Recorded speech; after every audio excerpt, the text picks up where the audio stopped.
I'm going to circle back. Yesterday, we were talking about restoration and habitat protection, how important it is.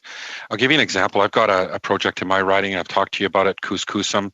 It's a project with the city of Courtenay, with the Comox Nation, with local community groups that have raised $1 million in the community. The province has put forward $1 million, and they need $3 million to buy this brownfield, a former mill site, to restore the area back to its natural habitat for salmon protection.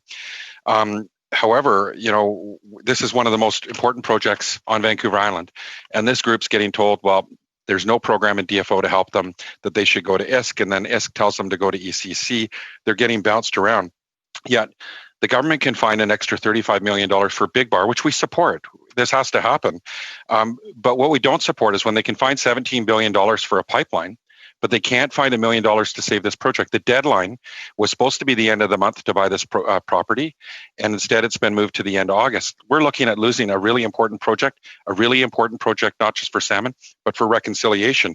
What are you going to do to fix the gaps in your programs so that we don't let projects like this fall apart?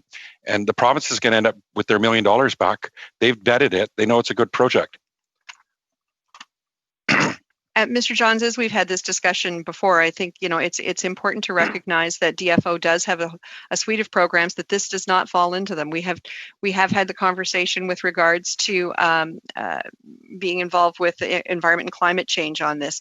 We are looking at ways to support it, but the DFO does not have an ability to buy a piece of land. That's something that we've had this conversation around.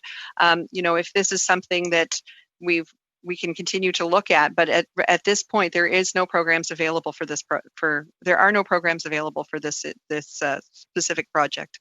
Well, I'd say that's extremely disappointing, because the salmon are going to lose, reconciliation's going to lose, and that project and that property is going to end up put on the market instead of saving salmon. Right now, we're in a salmon crisis. That's the most important restoration project on Vancouver Island.